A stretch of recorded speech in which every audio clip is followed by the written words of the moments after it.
Ya, pagi ini sudah lengkap. Bang Petrus sudah hadir bersama kami di studio. Bang Petrus, apa kabar? Sehat? Kabar baik, sehat-sehat. Langsung saja, tadi Pak Arianto mengatakan bahwa ini dua tersangka yang namanya Seliweran nih, yang kira-kira sudah jadi tersangka, Roy Suryo dan Rismond. Tanggapan Anda seperti apa? Sudah ada antisipasi nantinya? Ya, kalau kami sih biasa-biasa saja karena pertama, yang namanya penyidikan itu kan proses pengumpulan bukti. Dan dari bukti-bukti yang terkumpul nanti, akan ketemu kira-kira siapa pelaku atau tersangkanya. Karena ini baru permulaan penyidikan, ya kita dari pihak kita selama ini kan juga kerja keras mengumpulkan bukti. Karena di dalam proses penyidikan tindak pidana delik aduan, khususnya pencemaran nama baik itu kan ada satu proses di mana pihak yang disebut-sebut sebagai pelaku itu nanti diberi kesempatan untuk membuktikan pernyataan-pernyataannya. Apakah betul ijazah Jokowi itu palsu. Karena proses untuk menguji bukti apakah ijazah Jokowi ini palsu atau tidak, selama ini ya baik terhadap perkara Bambang Tri maupun penyelidikan yang di Barreskrim Polri, itu kan belum pernah ketemu uji bukti antara pihak pelapor dan pihak yang dilaporkan. Nah, diharapkan dalam mekanisme penyidikan ini karena ada ketentuan yang menyatakan bahwa jika pihak yang dilaporkan itu dibolehkan membuktikan tentang tuduhan dia, disitulah adu bukti itu terjadi. Sehingga kita harapkan di tahap penyidikan ini ijazah Jokowi dan bukti-bukti yang dimiliki oleh pihak yang dituduh ini diadu di situ. Sehingga nanti kelihatannya penyidikan di Polda Metro Jaya ini akan lebih terbuka, lebih fair.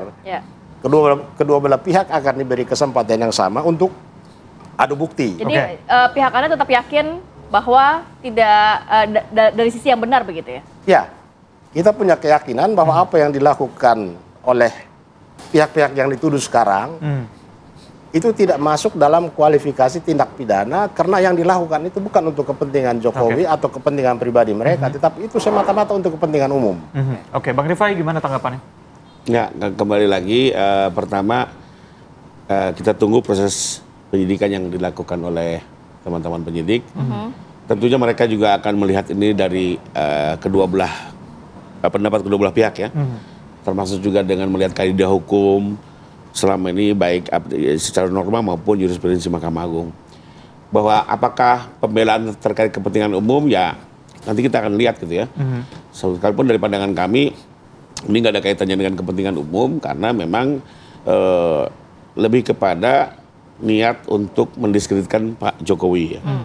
Dan bahkan di beberapa kesempatan lain dan sudah kami jadikan bukti juga bahwa orang-orang yang selama ini mengklaim sebagai peneliti ternyata juga memiliki kepentingan lain.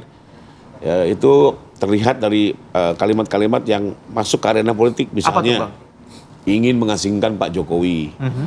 Lalu apalagi ada yang bilang ingin mengirim ke Nusa Kambangan. Itu kan kalau memang sebagai seorang ahli sepertinya nggak tepat bicara seperti itu ya. Karena ahli yang benar tuh dia harus objektif, independen, hanya bicara terkait bidangnya dan tidak bicara di publik. Sebagai contoh, Polda sudah memeriksa 7 ahli. Ada yang bicara di publik? Tidak ada satupun. Kenapa? Karena tujuan mereka untuk penelitian disajikan ke persidangan. Sementara kalau ini selain juga kami dalam pandangan kami penelitiannya pun juga tidak kompeten ya. Sekarang setelah ditelusuri juga pendidikannya tidak linear. Bidang pekerjaan bukan di situ, gitu ya. Bahkan ada informasi tidak memiliki privat, gitu ya. Dan metodenya pun keliru, ya. Karena kami juga sudah diskusi dengan beberapa ahli digital forensik. Itu mereka komunitas digital forensik menyatakan mereka tidak memiliki kompetensi untuk menguji sesuatu yang analog, gitu ya. Dan sekarang kan baru mulai sadar mereka, mulai membawa ijazah analognya gitu loh. Loh kok baru sadarnya sekarang? Selama ini sudah teriak kemana-mana. Gitu. Kan sekarang baru ada 5 bukti nih, baru sadarnya sekarang gitu. Harusnya kalau mereka betul-betul hati-hati ahli yang punya kepentingan umum berjalan di penelitian, hati-hati dong gitu.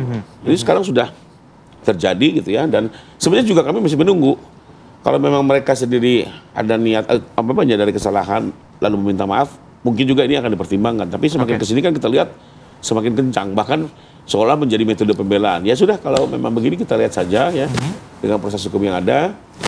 Toh juga saya yakin ini semua akan diselesaikan oleh lembaga judisial yang lebih independen lagi, tapi dengan catatan jangan nanti kalau hakim sudah memutus dibilang cawe-cawe lagi gitu. Karena gitu Bang Petrus. Nanti juga, kalau hakim udah putus dibilang cawe-cawe. Tadi lebih banyak unsur politisnya kalau kata Bang Rifai. Memang begitu. Roy Suryo kan mempertanyakan juga kenapa dinaikkan jadi statusnya menjadi penyidikan, padahal bukti yang dimiliki oleh Polda Metro Jaya berupa fotokopian ijazah. Tidak kuat katanya. Ya memang kerja penyidik ini kan dalam banyak kasus kan memang sifatnya tertutup ya. Misalnya terkait dengan pengungkapan bukti, kan publik tidak tahu. Jadi kalau sekarang masyarakat atau pihak yang dilaporkan itu mempersoalkan seperti kok ada bukti yang tidak disita, atau katakanlah kok ijazah Jokowi sampai sekarang belum disita. Padahal ijazah itu adalah alat penentu apakah nama baik itu ada atau tidak. Karena ini tuduhannya kan pencemaran nama baik. Dari ijazah itu palsu atau tidak, ini menjadi penentu. Karena itu ijazah palsu itu memiliki hubungan langsung dengan perkara pokok, yaitu soal pencemaran nama baik. Karena itu ijazah itu harusnya disita. Karena itu di tahap penyidikan, karena ini sudah masuk penyidikan, kita juga berharap supaya langkah pertama yang dilakukan oleh penyidik pada awal penyidikan ini, sita ijazah asli itu, karena pihak Pak Roy Suryo dan kawan-kawan ini pun sudah pegang bukti sebagai alat pembanding. Inilah momentum untuk adu bukti di Polda Metro Jaya di hadapan penyidik. Pak Arianto, gimana? Ijazah harus disita katanya. Emang harus, Pak? Ya memang harus disita, Pak. Kalau hitungan saya pasti untuk pembuktian ini pasti ijazah itu akan disita. Tapi itu kan disita dari, kalau dalam ini ya, pelaporan ini disita dari saksi, bukan dari tersangka. Kan gitu kan. Itu pasti mereka akan disita untuk membuktikan nanti di depan hakim sana ya, bahwa inilah kira-kira ijazah yang tadinya itu dikatakan itu palsu, tapi ini sebenarnya asli, bukti-buktinya seperti ini. Saya boleh ngasihkan komentar ya, ini jadi rame ya, ini pendapatnya berbeda. Seperti dari penjelasan saya dari awal mula ya, ini sengketa ini adalah antara dua kelompok, yang satu membuktikannya pakai media, yang satunya membuktikannya pakai jalur hukum. Masing-masing mempunyai keyakinan bahwa itu benar caranya. Itulah yang mengakibatkan sehingga seakan-akan beritanya simpang siur semua kan. Di satu sisi sini ya, yang di media itu merasa yakin bahwa kalau ini sudah saya jelaskan kayak gini dan publik akan menyatakan itu semua percaya, itu berarti ini saya benar. Sementara yang dari ini itu kan bukti-bukti yang di media itu nggak ada nilainya di jalur hukum. Itu yang terjadi kayak gitu dari sekarang ini. Makanya itu ya, ini ya, seperti bukti tadi dikatakan Pak Rifai tadi, bukti kenapa kok baru sekarang?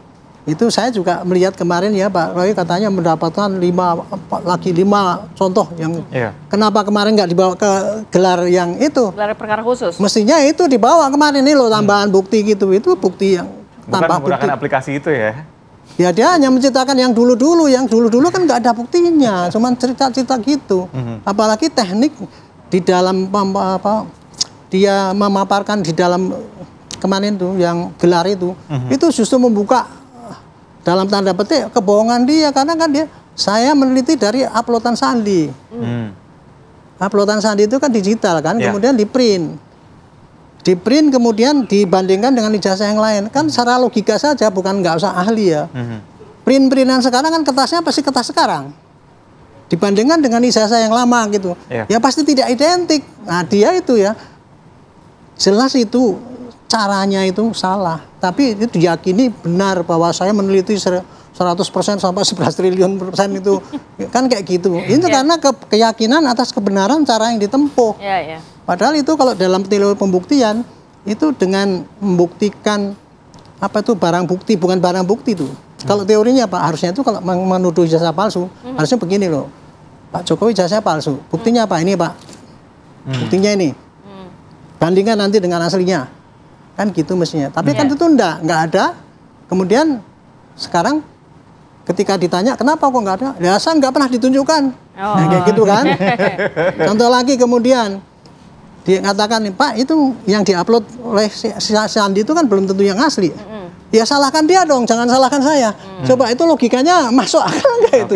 Secara umum itu tadi intinya ini ya, pertengkaran antara perbedaan pendapat, yang satu mengaku pasti benar, yang satunya ini mengaku bahwa ini harus pakai jalur hukum. Itu yang terjadi gitu. Baik, baik. Nanti tanggapan dari Bang Petrus seperti apa, tahan dulu ya Bang ya. Kita akan sambung lagi di segmen berikutnya, tetap bersama kami.